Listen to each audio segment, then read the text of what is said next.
Welcome to Threads of Enlightenment, your journey into personal growth. The splendor of any decision is after you've made it. All that remains to be seen are its consequences. My name is Ken Primus. I am your host. Here at Threads of Enlightenment, we talk about the principles of self-development and personal growth.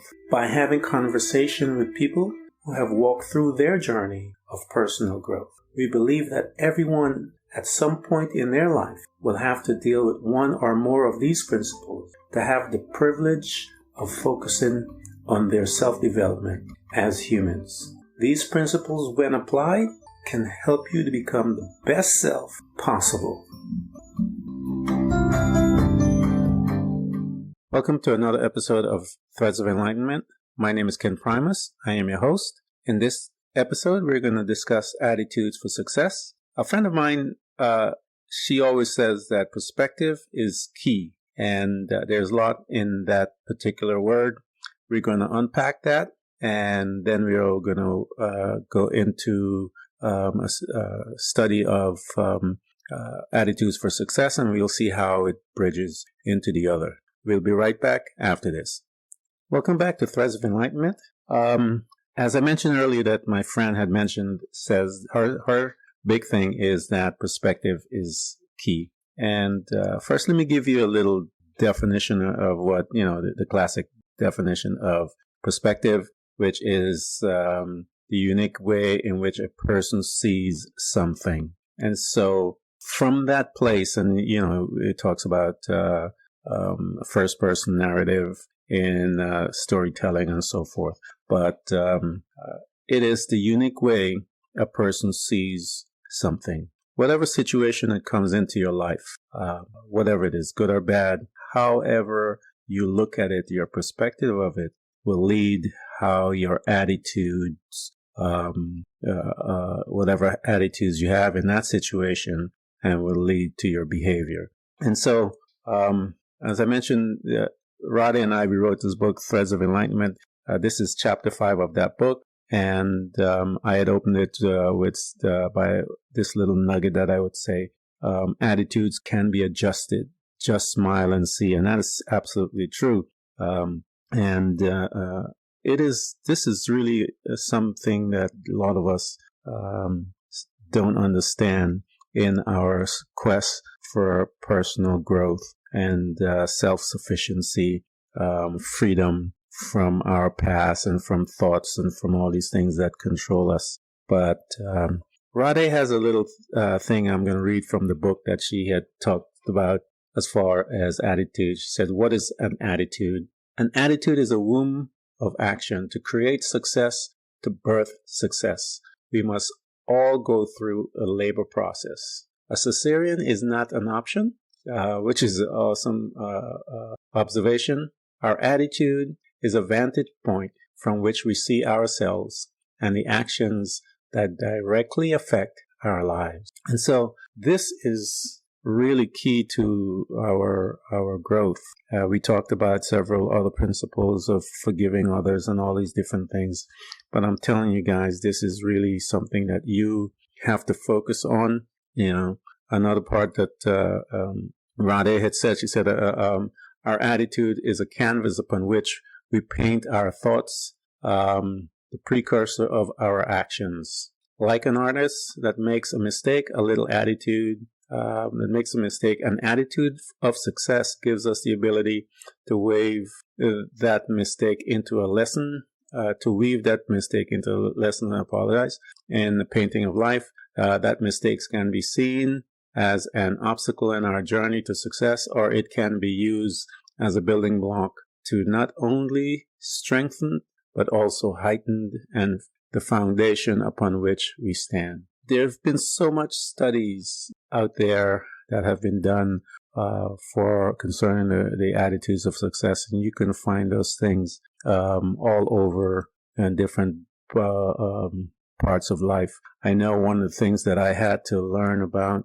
was how my attitude really affects the way you think or your critical thinking skills. And when you are in a lot of pain, it becomes even harder for those attitudes to come out. You would have to basically put up a good fight, because this is about fighting for your survival, for your existence, your personal power to gain back all that was taken from you. And it is a fight. It basically becomes that. It becomes a fight against not people, but against thoughts, perceptions of yourself, this loop that we are constantly in because of what has been done to us.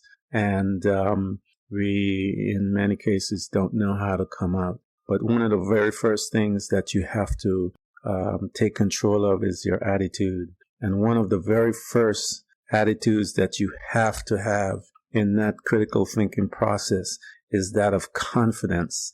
And that's when you look and you say to your situation, to yourself, and you begin to speak to yourself and talk to yourself and encourage yourself. And you need to develop a strong sense of confidence within you, which will, or an attitude of thinking independently from those thoughts that will come to you on a daily basis, on a minute-by-minute basis, of how you're no good, you're weak, you're all those type of stuff.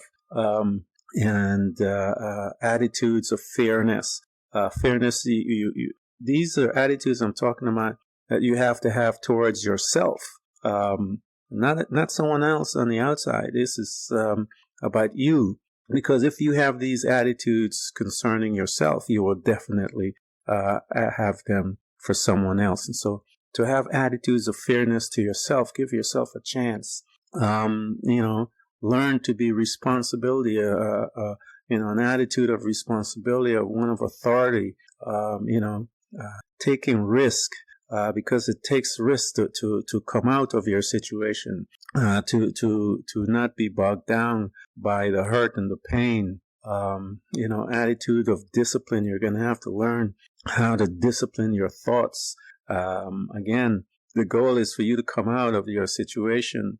Your attitudes of perseverance. You have to, these are things that, again, as I'm mentioning towards for you, you have to become creative, attitudes of creativity, curiosity.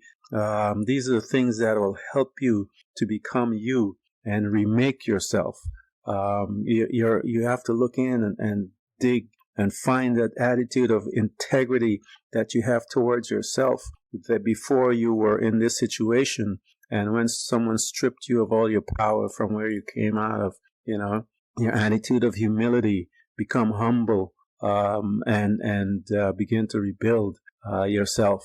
And you have to have all of these attitudes within your body and your mind, your soul, your spirit, so that you can begin to use your skills of critical thinking to come out. Because as you begin to understand the relationship between your perception, between your attitude, which actually leads you to your behaviors, there's a relationship there that you must understand that takes place within attitude. And there's science and sociologists out there, have tons of studies, on the attitude and the theories and attitudes of behavioral relationship and all these type of stuff that are out there. And it's not something that I have just pulled together or whatever. This is an actual industry, because your attitude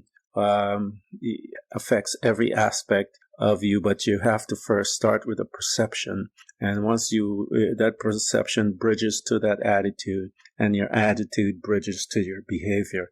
And so understand that connection, and you'll come out of your situation much faster than where you're at. Many people spend years of their lives and have never been able to come out because of how someone have damaged them. They haven't gained back their ability to begin to become that critical thinker by way of their attitude, allowing them to become.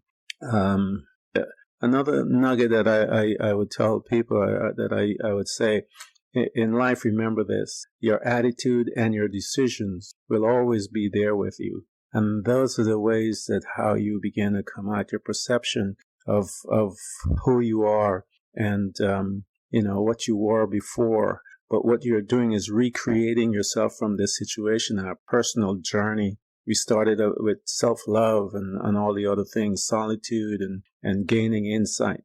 And as you begin to take and adjust your attitude, it is, is the key to life. Having the right attitude is very important. It dictates how you behave. And again, this will dictate how you live. I think it was Earl Nightingale that defines attitude as the position of being or bearing as indicating action, feeling or mood. It is our attitude towards life that determines life attitude towards us. And that is so key. I mean, let me repeat that again. It is our attitude towards life that dictates or determines life's attitude towards us. And so it is our responsibility. The things that I'm teaching here, is all about our responsibility and us taking control of our life and beginning to become that highly effective critical thinker that it will take to help you with your personal growth and for you to stand up and develop. So we have to learn how to develop an attitude of success. And some of those attitudes that I've mentioned to you, you have to actually want it so bad. You have to just like anything else in life, you want to be free, you want to be successful. And so to take back your power from that person and what they have done for you and done to you, the first thing you and I, when we get up in the morning, every morning that we wake up, we are faced with a decision. One of the first decisions is that encounter with our attitude and how you feel and all this kind of stuff. And so when you come out of your bed, remember that your perspective. Greet yourself with words of joy, words of strength, of encouragement, because it's your first thing that you're going to see with gratitude. Have a spirit of gratitude. Take control of your attitude right there, because once you get control of it there, then you will be able to control your day. We should wake up every morning, as I said, with that spirit of gratitude. And from that place, you'll be able to make decisions to take control of your thoughts and your attitude and how you respond to people. There are so many things out there. You can read articles and books and stuff on the internet and all over the place about attitudes, strategies for attitudes, to improving your attitude. Self-coaching, I remember, is one of them. And you do that through the words that you speak to yourself. It's important what you say to yourself because it's how you begin to build your spirit. This is how you feel about yourself. I used to remember on my journey as I got stronger and stronger, I actually fell in love with myself. And learning to love myself is hard because, again, as I mentioned, you're the one that knows all your dark secrets and your faults and your weaknesses and so forth. And to learn to love that is empowering. You have to learn how to motivate yourself because there are going to be days that you'll be up. There are going to be days that you're going to be down. But this is a journey. And that's why I entitled the book A Journey into Personal Growth, because it's not just one day. It's continuous until you die. And so one of the very first things, as I mentioned, to improve your attitude is your self-coaching of talking to yourself,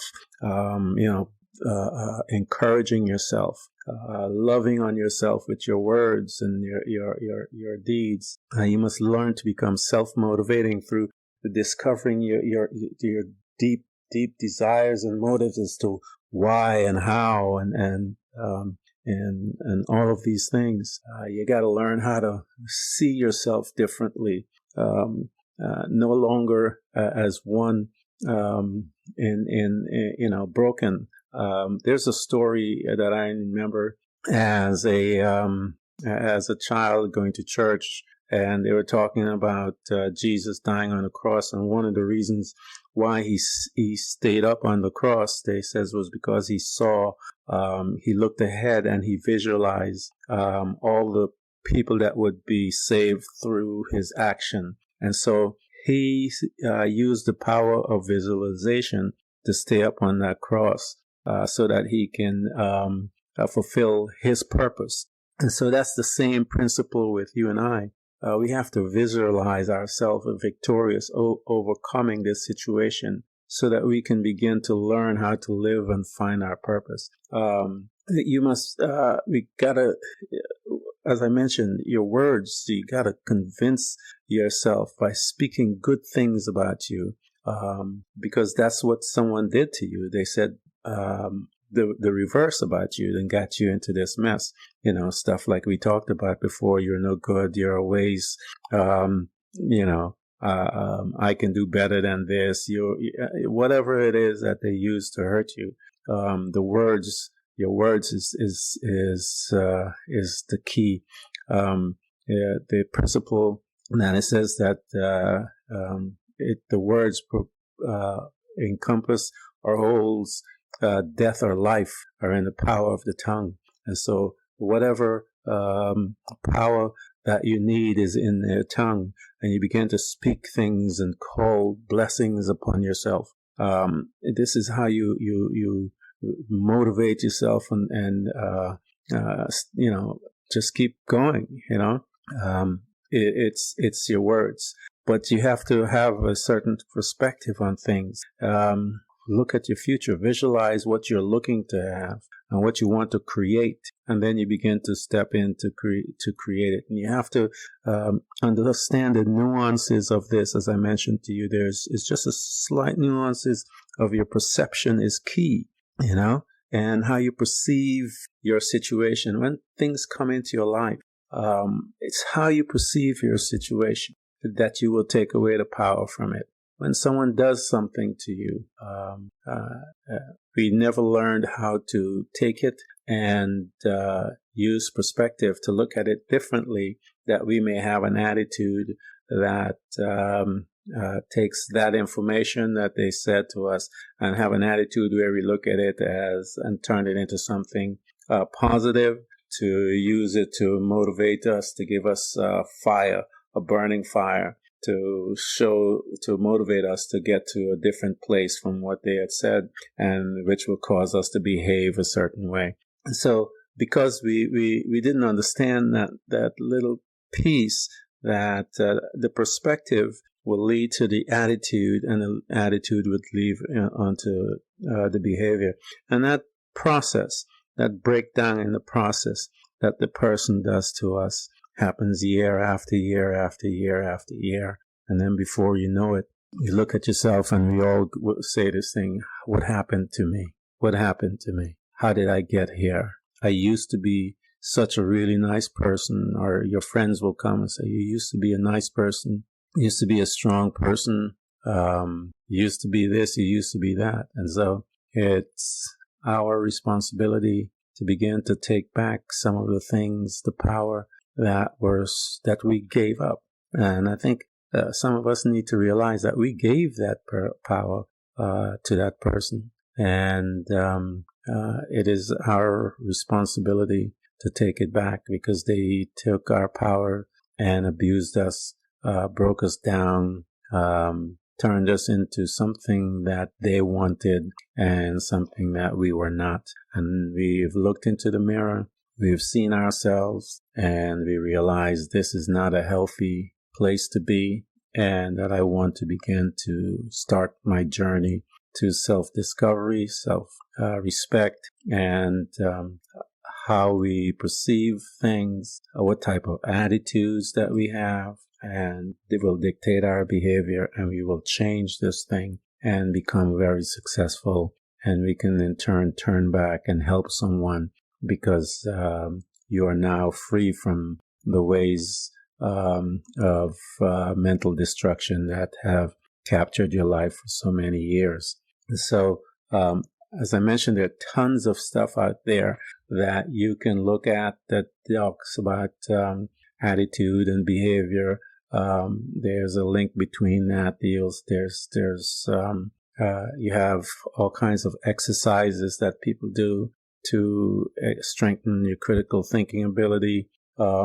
There's stuff out there, but that's the key, is that you have these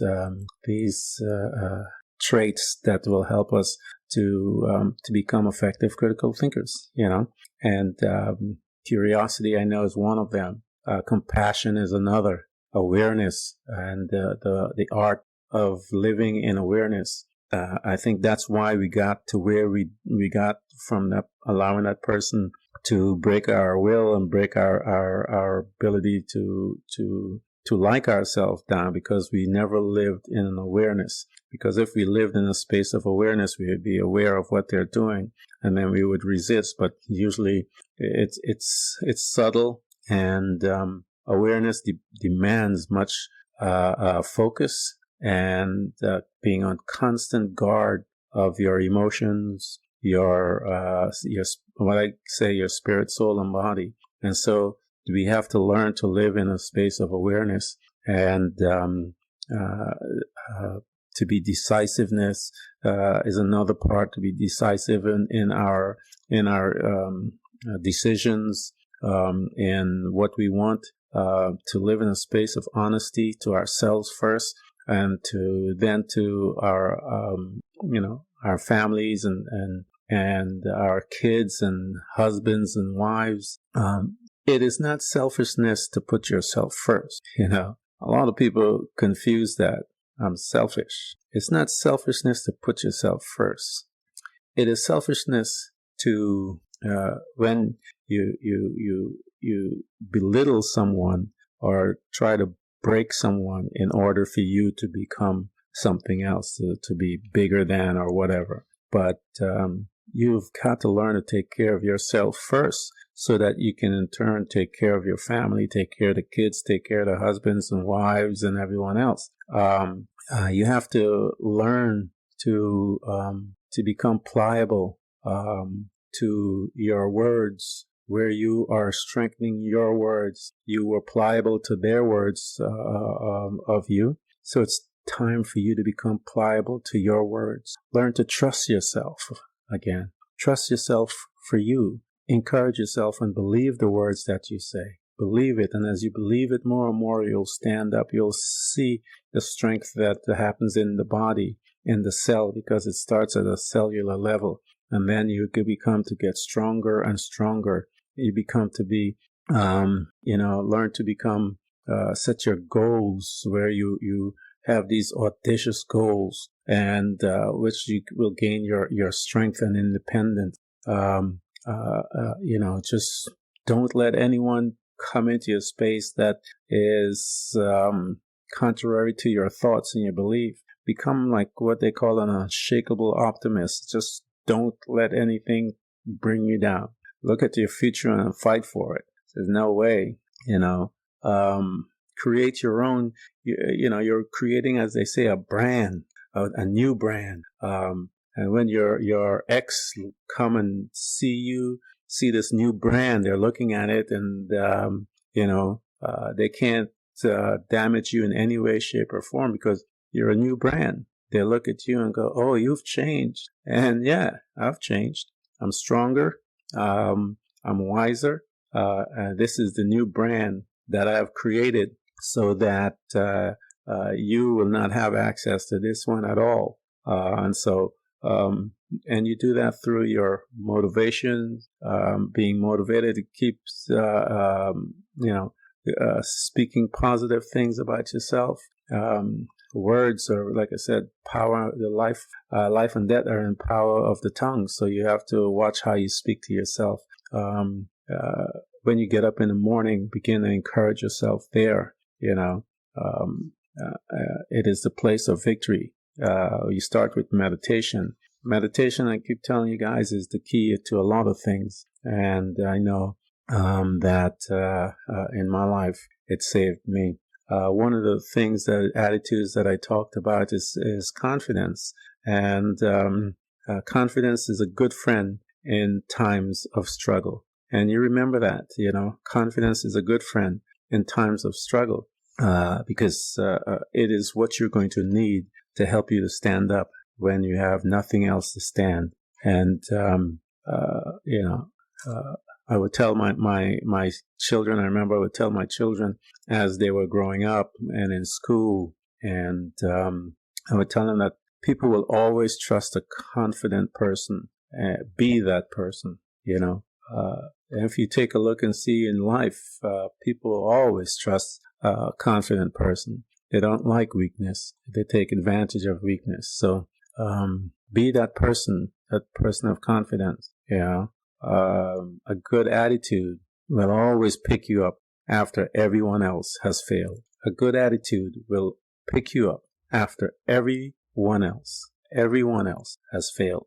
And so then you have to look into your being, look into your spirit, look into your soul, look deep, and grab on to the fact that your perspective in that current darkness is what is like the seed, that once you change that seed, it will then change your attitude, and then your attitude will then change your behavior, and your behavior will change your life. As I mentioned earlier, it is our attitude towards life that determines life's attitude towards us. So become that person that is confident. Become that person that is aware of how to live, how to recognize that when someone says something contrary to your belief system, that you will take it. You will look at it from a different perspective. Your point of view on that situation, that's their opinion of you. Take your point of view, your perspective, and then take that perspective and bring that attitude to that perspective, and then change your life so that you are creating this new brand, as I mentioned earlier, so that when people see you, they'll notice you, they'll see it, and they'll mention it to you and tell you that, oh, wow, like I said, you look different, you talk different, you're walking different. Yeah, because the cost that you paid to come out and create that new brand. And so this particular life of ours happens one time, man. So it is our responsibility to take control, because we all get broken. We all get placed into the dark places of life. But that's the place where we begin to look into ourselves and see how beautiful we truly are. And don't let anyone's opinion of you cause you to destroy yourself. Don't let anyone's opinion of you cause you to destroy yourself, whether it's by words that you destroy yourself or by our deeds. Don't let them do it. Don't give them that power. Take it back. Thank you for joining me here at Threads of Enlightenment. Until next time, enjoy the journey. Everyone who's listening to this broadcast, we hope to continually help you to learn how to embrace moments of darkness, because it is in the darkness that we learn how to develop and use our abilities to truly see those parts of ourselves often invisible to us in the light. It becomes your responsibility to navigate through all of your trials, to find out who you truly are, and begin your journey to loving yourself, which is possibly one of the most difficult things you will ever do in your life. To love yourself and to find the real you. But always remember to enjoy the journey. Thank you for coming by. Please subscribe. And if you can support us financially, we deeply appreciate it. You can do this by hitting the heart button. Until next time, invite your family, friends, neighbors, anyone that you can. You can hear us on Buzzsprout, Apple Podcasts, Google Podcasts, Spotify, Apple Music, iHeartRadio, CastBox, Overcast, and many more.